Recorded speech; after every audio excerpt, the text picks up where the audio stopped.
Eu vejo a vida melhor no futuro. Eu vejo isso por cima de um muro de hipocrisia que insiste em nos odiar. Olá pessoal, tudo bem? Hoje nós vamos falar sobre liberdade provisória. Antes de mais nada, eu aviso a vocês que eu fiz uma alteração na nota de aula referente a esse tema, que é a nota de aula número 10, e coloquei num arquivo específico uma nota de aula sobre liberdade provisória. Então é interessante que vocês acompanhem essa aula com base nessa nota de aula que está num arquivo no Unifonline, beleza? Vamos lá.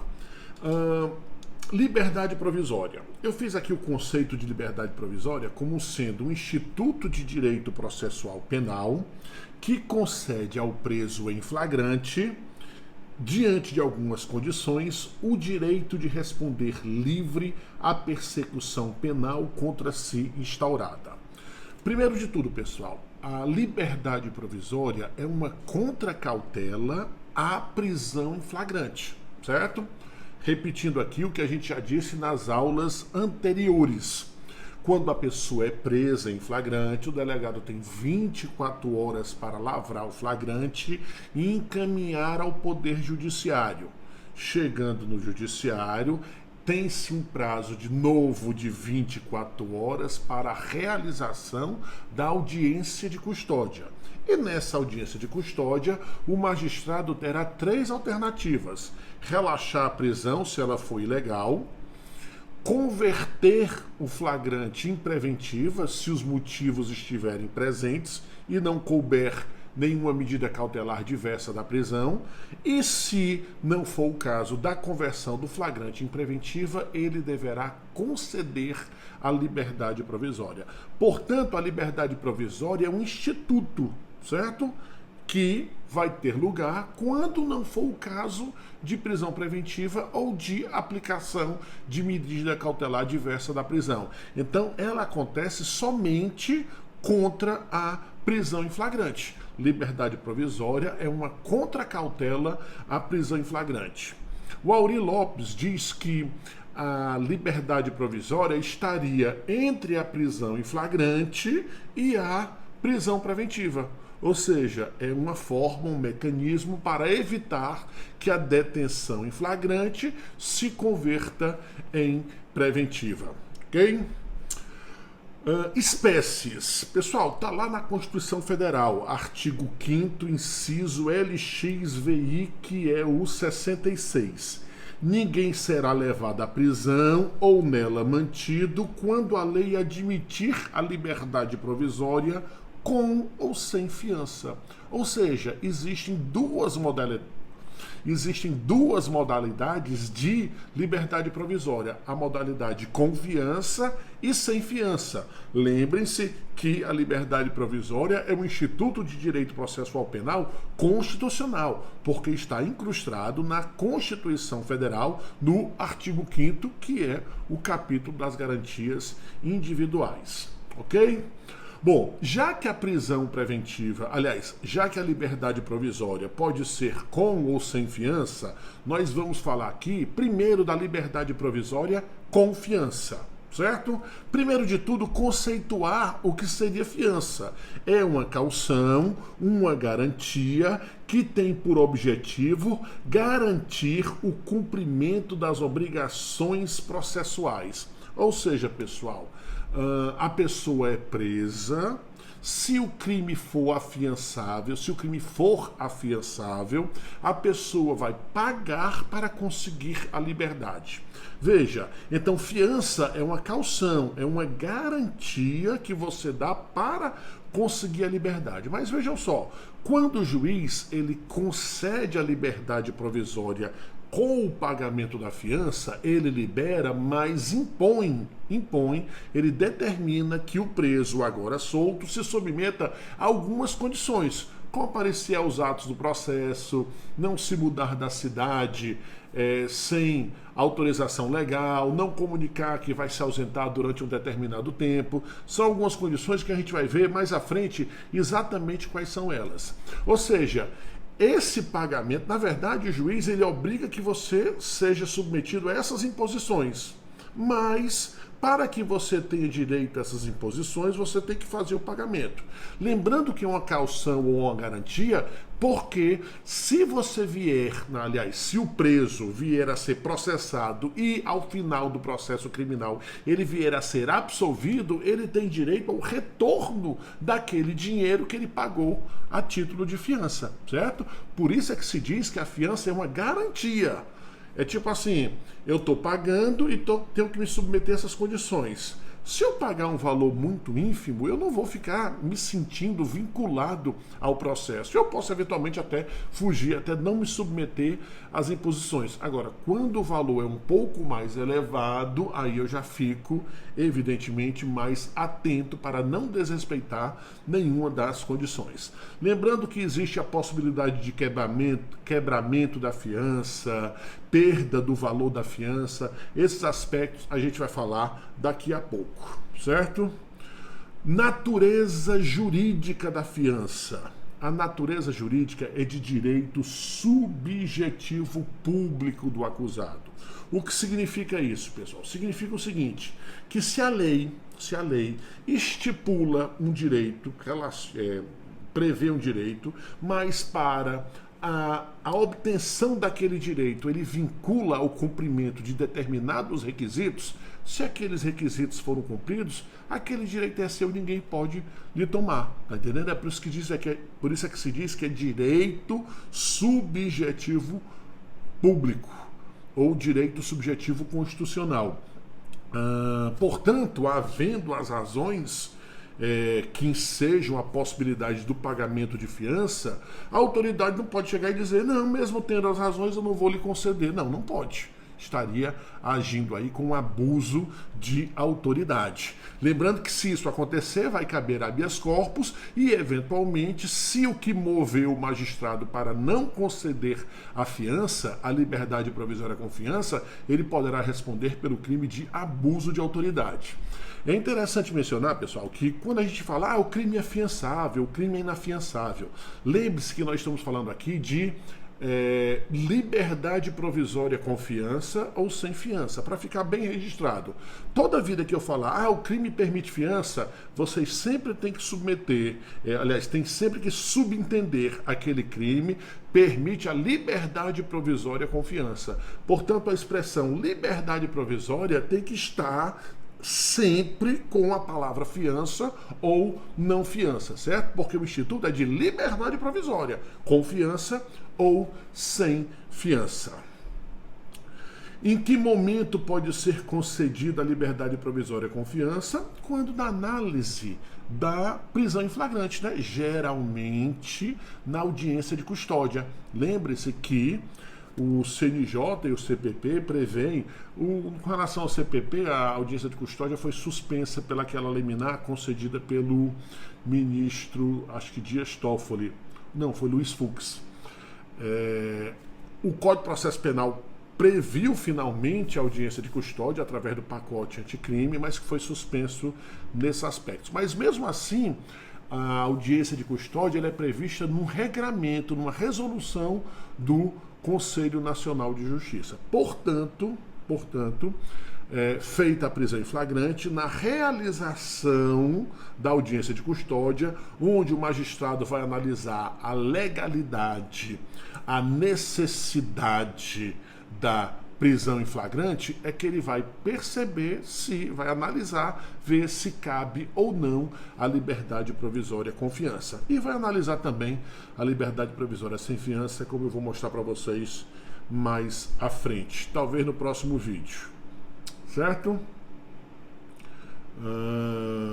Lembrando, pessoal, que geralmente a análise do cabimento da fiança pelo magistrado ocorre na audiência de custódia, mas nada impede que, aliás, excepcionalmente, pode acontecer do juiz analisar sem audiência de custódia. Aliás, é o que está acontecendo muito nesse período de pandemia, que algumas audiências de custódia não estão sendo realizadas e o juiz está despachando, né, sobre a legalidade ou necessidade das prisões em flagrantes, né, isoladamente, no seu gabinete, sem a presença do preso e tudo mais.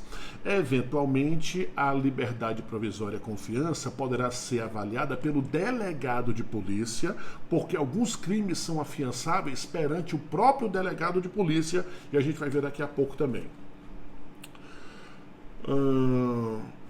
Letra D. Hipóteses em que não é possível a liberdade provisória com fiança. Na verdade, pessoal, o Código de Processo Penal utilizou um sistema, um critério chamado contrário sensu.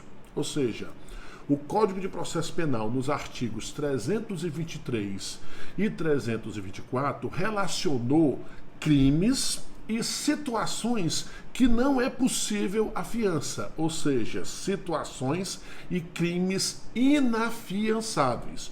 Portanto, se não se tratar de nenhum crime previsto no 323 ou de nenhuma situação tratada no 324, não caberá fiança.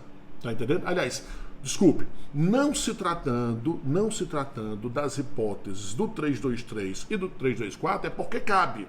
O 323 e o 324 dizem esses crimes e essas situações não permitem fiança. Portanto, todas as outras permitem a fiança. Vamos dar uma lida aqui, primeiro no 323, que trata dos crimes que são inafiançáveis.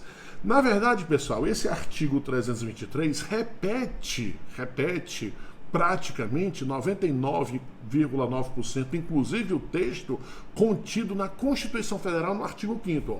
Não será concedida fiança aos crimes de racismo, inciso 1, tortura, tráfico de entorpecentes e drogas afins, terrorismo e os hediondos, lembre, racismo, terrorismo, tráfico, tortura e hediondo. E também, inciso 3, nos crimes cometidos por grupos armados, civis ou militares, contra a ordem constitucional e o Estado democrático. Portanto, pessoal, somente esses 3 incisos que prevê aí 5 situações, 5 não, no racismo, tortura, tráfico, terrorismo e hediondo, e crimes cometidos por grupos armados, ou seja, 6 crimes que não permitem a fiança, certo? Foi esse crime aqui, não cabe fiança, certo? A maioria deles é muito simples você investigar, porque ele está aí direto, racismo, tráfico, tortura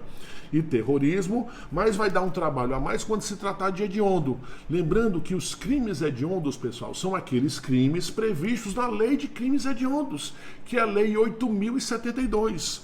Portanto, se tratar de um crime hediondo, você vai ter que fazer um trabalho a mais, porque vai ter que dar uma olhada no Código de Processo Penal. Opa, vamos ver se esse crime aqui, ele é hediondo. E você vai lá no artigo 1º e vê a relação dos crimes tido como hediondo. Então, esses crimes não permitem a liberdade provisória com fiança. Vejam, pessoal, nós estamos falando aqui de uma modalidade, de uma espécie de liberdade provisória, que é a liberdade provisória com fiança. Lembre-se que em nenhum momento o Código de Processo Penal fala em tamanho da pena. Fala do crime, independentemente da pena. Agora, é claro que a maioria desses crimes tem pena elevada, né? Tráfico, racismo, tortura, terrorismo, crimes praticados por grupos armados, hediondos, geralmente, aliás, é óbvio que esses crimes têm uma pena mais alta. Mas, em momento algum, o Código de Processo Penal atualmente vincula a fiança ao tamanho da pena. Mas não foi sempre assim, não. Até o advento da Lei 12.403 de 2011, até 2011, o critério era o tamanho da pena. Ou seja, era inafiançável se o crime tinha pena mínima superior a 2 anos. Certo? Então, antigamente, o critério objetivo o critério objetivo quase único era o tamanho da pena. Ou seja, era inafiançável o crime que tinha pena mínima superior a 2 anos. Corrupção, 2 a 12. Não era inafiançável, como continua não sendo. Tá entendendo? Agora, o homicídio simples. O homicídio simples, pessoal, tem pena de 6 a 20 anos. Antigamente, até 2011, o homicídio simples, ele era inafiançável, não permitia liberdade provisória com fiança. Agora sim, porque lembrem-se que o crime de homicídio simples não é hediondo. Só é hediondo, eu até coloquei aqui na nota de aula, hediondo, os homicídios dolosos, qualificados, né? Quando foi praticado com qualificadora, né? Motivo fútil, torpe, surpresa, meio cruel, ou então quando praticado em atividade típica de grupo de extermínio. Ou seja, o homicídio simples, ele não é hediondo. Não sendo hediondo, ele é afiançável. Portanto, em tese, uma pessoa que é suspeita, é presa em flagrante por um homicídio simples, ele poderá alcançar a sua liberdade na audiência de custódia com o simples pagamento de fiança. Certo? Bom, então esse artigo 323, pessoal, falou de crimes inafiançáveis, infrações penais que não permitem a fiança, independentemente da situação. Foi aquele crime, não cabe fiança. O artigo 324, como eu disse, fala de situações de inafiançabilidade. Nesse caso aqui, ainda que o crime seja afiançável, ou seja, ainda que o crime não esteja previsto no 323 como não permitindo a fiança, ou seja, mesmo que o crime seja afiançável, diante dessas situações, não vai ter a possibilidade de fiança, certo? 324. Não será igualmente concedida a fiança aos que, no mesmo processo, tiverem quebrado fiança anteriormente concedida ou infringido, sem motivo justo, qualquer das obrigações a que se referem o 327 e o 328 do CPP. Ou seja, se a pessoa já teve fiança e quebrou, ou seja, descumpriu as imposições, ele não vai ter mais direito à fiança. Esse artigo, pessoal, esse inciso, aliás, meio que perdeu o sentido, porque atualmente, como eu disse, a prisão, a liberdade provisória só cabe para a prisão em flagrante. Tá entendendo? Então, uma pessoa que quebrou as imposições da fiança, ele não vai ser preso em flagrante por isso. Então, ele não vai ter direito a uma audiência de custódia porque não vai estar preso. Então, na prática, esse inciso não tem muita relevância porque não acontece muito. O que vai acontecer é que se a pessoa tiver quebrado a fiança, as imposições contidas na fiança, o juiz poderá decretar a preventiva ou aplicar a medida cautelar diversa. E contra a preventiva e medida cautelar diversa não cabe liberdade provisória. Caberia revogação, que é um outro instituto, ou então o relaxamento. Ok? Inciso 2. Em caso de prisão civil ou militar. Não tem sentido, né? Principalmente na prisão civil, que trata do devedor de alimentos, você pagar uma fiança para conseguir a liberdade. Primeiro que não é crime. Primeiro que é crime.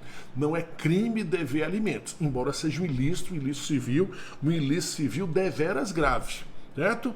Outra coisa, se você vai ter que pagar alguém para alcançar a liberdade, que seja ao credor do débito, né, do débito alimentar, né? Ou seja, a quem você está devendo os alimentos. E quando presentes os motivos que autorizam a decretação da preventiva? Se tem motivo de preventiva, se tem as razões da preventiva, se tem os motivos da preventiva, evidentemente o juiz não poderá conceder a liberdade provisória. Lembra que eu disse, aliás, eu me referi ao Auri Lopes Júnior, a liberdade provisória está entre a prisão em flagrante e a prisão preventiva, ou seja, o juiz vai analisar se converte ou não. Se ele converter porque tem razão de preventiva, não cabe a liberdade provisória. Se ele não converter em preventiva, é porque ele ou não aplicou medida cautelar diversa, é porque ele tinha motivo de liberdade provisória. Portanto, existir razão de preventiva é um impeditivo à liberdade provisória com fiança. Nós temos aí, pessoal, também vedações de liberdade provisória com fiança em outros diplomas legais. tem no crime de lavagem e ocultação de bens, que é a Lei 9613, no Lei dos Crimes contra o Sistema Financeiro, que é a Lei 7492, e tem um monte aqui de vedação de fiança, de liberdade provisória com fiança, nos crimes previstos no Estatuto do Desarmamento, que é a Lei 10.826. E a gente vê que inúmeros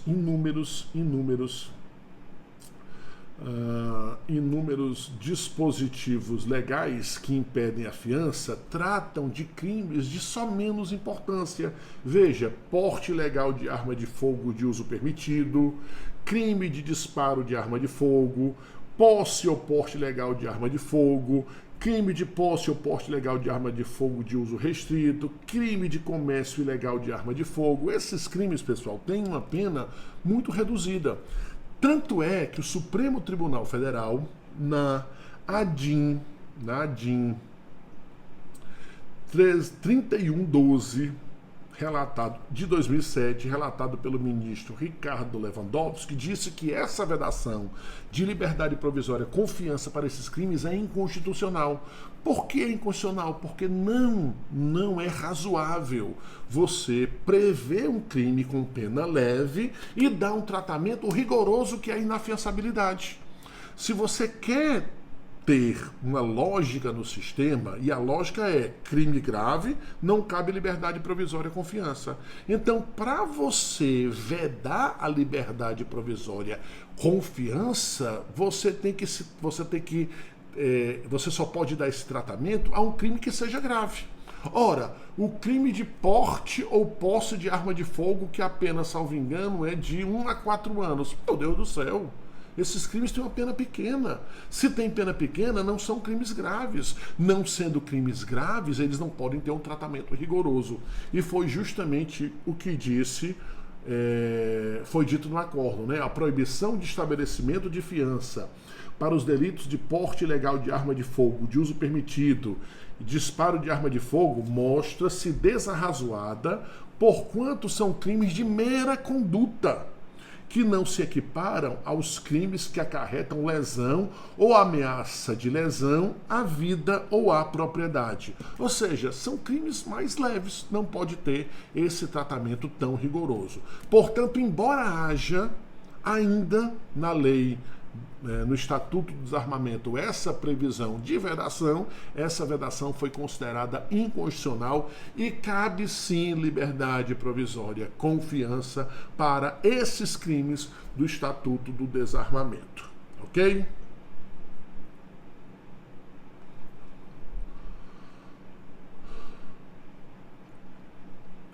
Valor da fiança. Pessoal, qual é o valor, qual é a quantia a ser arbitrada de fiança, certo? Eu coloquei aqui até na nota de aula, que está no dispositivo legal, ó, para determinar o valor da fiança, a autoridade. Quando fala autoridade aqui, pessoal, e só autoridade, é porque pode ser autoridade policial e autoridade judicial, não é isso? Porque daqui a pouco a gente vai ver que cabe fiança. O delegado de polícia, em algumas situações, pode estipular a fiança. A autoridade terá em consideração a natureza da infração, as condições pessoais de fortuna e vida pregressa do acusado, as circunstâncias indicativas de sua periculosidade, bem como a importância provável das custas do processo até o final julgamento, estipulando-a em respeito aos seguintes limites. Ou seja, o juiz vai analisar, ou o delegado, se o cara é rico, se o cara é pobre, a gravidade do crime praticado, tá entendendo?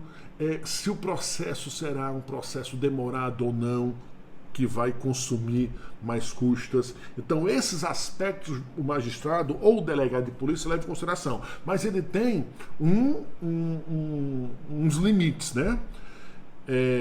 O valor da fiança será fixado pela autoridade que a conceder nos seguintes termos: de 1 a 100 salários mínimos, ou seja, 1 a 100 salários mínimos, quando tratar de infração cuja pena privativa de liberdade no grau máximo não for superior a 4. Portanto, pessoal, se o crime tiver pena máxima até 4 anos, inclusive 4 anos, o juiz ele vai estipular uma fiança que vai ficar entre um salário mínimo e 100 salários mínimos. Tá entendendo? Opa, beleza. Esse crime aqui é um crime de furto. Furto tem 1 a 4, então tá nessa primeira faixa. Então, para essa pessoa que foi presa em flagrante por crime de furto, o delegado ou o juiz deverá arbitrar uma fiança que vai de um salário mínimo até 100 salários mínimos. E desse 1 a 100, ele leva em consideração aqueles aspectos. Se o cara é rico, se o cara é pobre, se o crime foi grave, se o processo vai ser custoso ou não. E será de 10 a 200 salários mínimos se o crime tiver pena máxima superior a 4 anos. É o caso do estelionato. O estelionato tem pena de 1 a 5 anos. Então, para o estelionato, segundo a lei, a fiança tem que ser no mínimo de 10 salários mínimos, que é quase 10 mil reais. Tem muito estelionatário vagabundo aí que não tem esse valor para pagar de fiança. Certo? E aí, como é que faz? Na verdade, pessoal, o parágrafo 1º diz: se assim recomendar a situação econômica do preso, a fiança poderá ser dispensada, ou seja, o juiz nem exige. O cara é muito pobre na forma da lei e o magistrado percebeu que, em virtude dessa pobreza, o cara não vai poder pagar. Então, o juiz ele pode fazer o seguinte: dispenso, né? Não vou exigir o pagamento da fiança. Entretanto, eu continuo impondo as condições. Tá entendendo? Só não vai exigir o pagamento, mas as condições que a pessoa deverá cumprir, isso ele tem que continuar mantendo. Reduzida até o máximo de 2/3, né? Ele pode dispensar, reduzir até 2/3 e então, em última hipótese, aumentar em até 1000 vezes. Ou seja, se o cara for muito rico, o juiz ele pode estipular uma fiança que vai de 1000, que é 200 salários mínimos, vezes 1000. 200 vezes 1000 é 200 mil.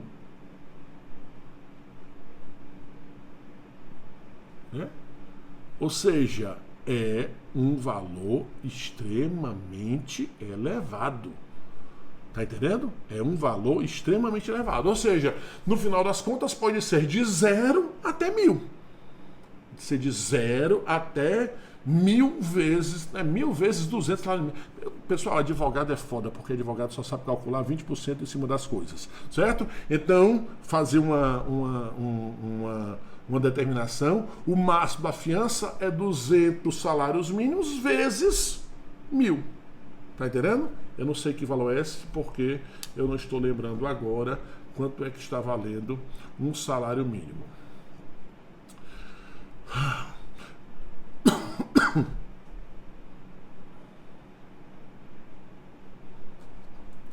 Continuando. Fiança arbitrada pela autoridade policial. Pessoal, eu já falei aqui no início que, eventualmente... outra coisa, pessoal. Antes de passar, lembra que eu falei que o tamanho da pena é irrelevante para saber se cabe ou não fiança, né? Ou seja, o tamanho da pena não tem mais nenhuma relevância para saber se o crime permite ou não fiança, se é afiançável ou se é inafiançável. Agora, o tamanho da pena é importante para saber o quantum, o valor da fiança. E é importante também para estabelecer se o delegado de polícia pode ou não arbitrar a fiança, pode ou não conceder a liberdade provisória com fiança, certo? Porque, segundo o artigo 322, a autoridade policial, ou seja, o delegado de polícia, poderá conceder fiança nos casos de infração cuja pena máxima não seja superior a 4 anos. Ou seja, aqui também leva em consideração a pena máxima e uma pena máxima de 4 anos. Portanto, se a pena máxima for até 4 anos, né, se o crime for afiançável e a pena máxima desse crime afiançável for 4 anos, quem pode arbitrar desde logo a fiança é o próprio delegado. É o caso, por exemplo, do furto simples. Furto simples, 1 a 4 anos. Afiançável, porque o furto é afiançável, e afiançável perante o delegado de polícia. Veja que interessante. Então, uma pessoa que é presa, surpreendida em flagrante por crime de furto simples, pena de 1 a 4 anos, ele vai ser capturado, ele vai ser conduzido à presença do delegado, né? Capturado no primeiro momento do flagrante, conduzido à presença do delegado no segundo momento, terá lavrado contra si um auto de prisão em flagrante, porque não se trata de crime de menor potencial ofensivo, né? Porque não é contravenção e a pena máxima superou a 2, mas ele não vai ser recolhido à prisão, porque, sendo crime afiançável com pena até 4 anos, o próprio delegado de polícia, ele arbitra a fiança, se a pessoa pagar, é imediatamente liberada. Tá entendendo? Agora, se for estelionato, pena de 1 a 5, o crime continua sendo afiançável, mas essa fiança será analisada na audiência de custódia perante o juiz. Ou seja, a pessoa será recolhida à prisão e só será solta eventualmente, havendo motivo para tanto, né? Não havendo razão de preventiva, ele só será solto lá na audiência de custódia. Se o delegado negar, portanto, a quantidade da pena é importante para saber o valor da fiança e para quem. Primeiro, a quantidade, o tamanho da pena é importante não mais para saber se o crime é afiançável ou não, mas é importante para saber qual é o valor da fiança e qual é a autoridade que pode conceder a fiança. É claro que se o delegado não conceder a fiança, o juiz poderá conceder. Aliás, ao artigo 335 do Código de Processo Penal, que diz que da negativa de arbitramento de fiança ou mesmo retardamento, se o delegado demorar a analisar a possibilidade de fiança, o preso, através do advogado, poderá requerer ao juiz, através de simples petição. Veja, não precisa nem entrar com habeas corpus, basta uma simples petição ao juiz para que o juiz possa substituir o delegado de polícia e eventualmente conceder a liberdade provisória com fiança, certo? O fato do delegado poder não significa que o juiz não pode não, né? Se o juiz pode conceder ou não para crimes mais graves, é evidentemente que ele poderá conceder para crimes menos graves com pena máxima até 4 anos. Prazo para concessão, 48 horas, desculpem. O negócio de prazo eu sempre me confundo. E é foda que sempre cobram da gente conhecer prazo, né? Na verdade, pessoal, isso aqui acabou não tendo muito sentido, por quê? Porque o Supremo Tribunal Federal estabeleceu que a audiência de custódia tem que ser realizada no prazo de 24 horas após a entrega do flagrante. A lei fala que a fiança deverá ser analisada no prazo de 48 horas. Mas se a audiência de custódia tem que ser no prazo de 24 horas, naturalmente tem que acontecer antes desse prazo de 48 horas. Agora, o que é interessante é que esse artigo 333 diz que é desnecessário a participação do Ministério Público como custos legis. Ou seja, não precisa o delegado, o promotor de justiça, dar um parecer. O que na prática não acontece, por quê? Porque na audiência de custódia sempre vai estar presente o juiz, o promotor, o preso e o seu advogado. Certo? O fato é que, para situações excepcionais, onde não haja audiência de custódia, onde o juiz vai despachar sozinho o processo, para que ele conceda ou não a liberdade provisória com fiança, não é necessário que o Ministério Público atue como custos legis. Lembrando, pessoal, que o Ministério Público tem dupla função no processo penal, né? Pode ter dupla função. Ele é a parte acusatória, e eventualmente o custos legis, que é o fiscal da lei, né? Razão porque, na maioria esmagadora dos requerimentos que são feitos ao juiz, quando não é feito pelo promotor de justiça, ele deverá ser perguntado para dar um parecer. Esse parecer, evidentemente, não vincula o juiz. O juiz segue se ele quiser. Quebramento da fiança. O quebramento da fiança se dá quando a fiança... como eu falei aqui, pessoal, existe a possibilidade de quebramento da fiança, que é o quê? É desrespeitar as imposições que o juiz impõe, determina, quando ele exige o pagamento da fiança, certo? Então, se a pessoa não respeita integralmente os ditames as imposições da fiança, ela terá tida como quebrada, certo? E quando é que, por exemplo, ela quebra? Se o réu regularmente intimado para ato do processo deixar de comparecer sem motivo justo. Ou seja, uma das coisas que o juiz impõe, meu amigo, é o seguinte: você está pagando, vai ter a sua liberdade, mas assim que você for chamado para uma audiência, você tem que comparecer. Se a pessoa não comparece, não apresenta nenhum motivo justificado, evidentemente que terá a fiança como quebrada. Se o réu deliberadamente praticar ato de obstrução ao andamento do processo, obstruiu o andamento do processo, quebrou a fiança. Se o réu descumprir medida cautelar imposta cumulativa com fiança, que eu falei, o juiz ele pode exigir o pagamento da fiança e mandar colocar tornozeleira eletrônica. Se o cara quebrou, ou se ele extrapolou os limites que o juiz impôs para ele ficar com a tornozeleira eletrônica, quebrou a fiança.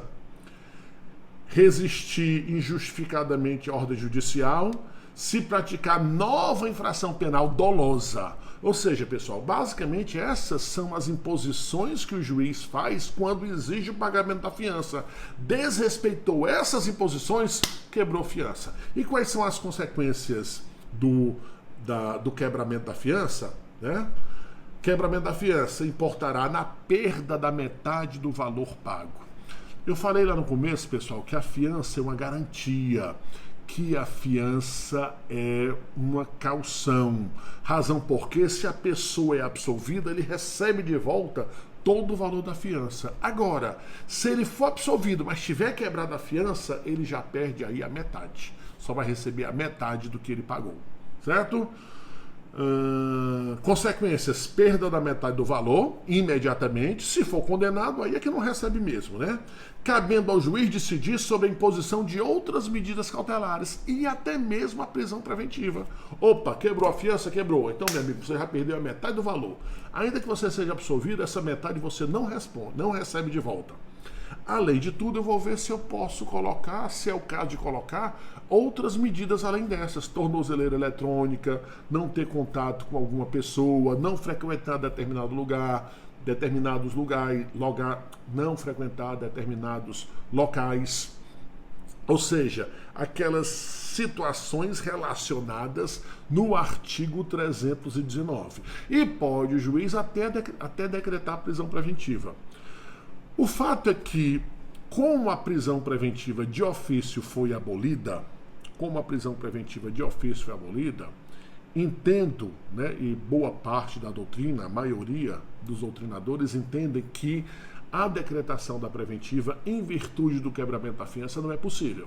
Se o promotor, se o querelante ou o assistente requererem, aí sim, mas se não houver pedido expresso, requerimento expresso, o delegado não pode decretar, né, adicionar a preventiva em razão do quebramento da fiança. Outra medida cautelar diversa, não vejo problema, né? E quando é que se perde o valor total da fiança? O valor total da fiança, pessoal, é perdido conforme o 344 em caso de condenação definitiva, a pessoa foi condenada definitiva ao cumprimento de uma pena e ele não compareceu para cumprir a pena. Nesse caso aí, ele perde todo o valor da fiança. Ainda que não tenha perdido, num primeiro momento, a primeira metade. Não compareceu para cumprir a pena que foi imposta na sentença condenatória que transitou em julgado, ele perdeu todo o valor da fiança. Lembre-se, pessoal, que o objetivo da fiança, basicamente, a fiança ela poderá ser devolvida ainda que a pessoa seja condenada. O objetivo da fiança, do valor da fiança, é, segundo a maioria esmagadora da doutrina, fazer frente às custas do processo. Por isso é que o juiz, ele analisa, rapaz, quanto é que esse processo vai custar? Vai custar mais ou menos tanto. Então ele já adianta, já impõe ao preso para que alcance a sua liberdade provisória confiança o pagamento de um valor. Tanto é que, se no curso do processo o juiz perceber que aquele valor foi suficiente, ele manda reforçar o pagamento da fiança. Pois bem, houve a condenação, a pessoa vai cumprir a pena, e quando há a condenação, aí é que a pessoa vai analisar se aquela fiança ela vai ser revertida ao Estado ou não, né? Se houve absolvição, tem que ser devolvido. Agora, se houve condenação, estipula, faz um cálculo, quanto é que foi as custas do processo, foi tanto. Se foi tanto e a pessoa pagou mais, o excedente ela recebe de volta. Tá entendendo?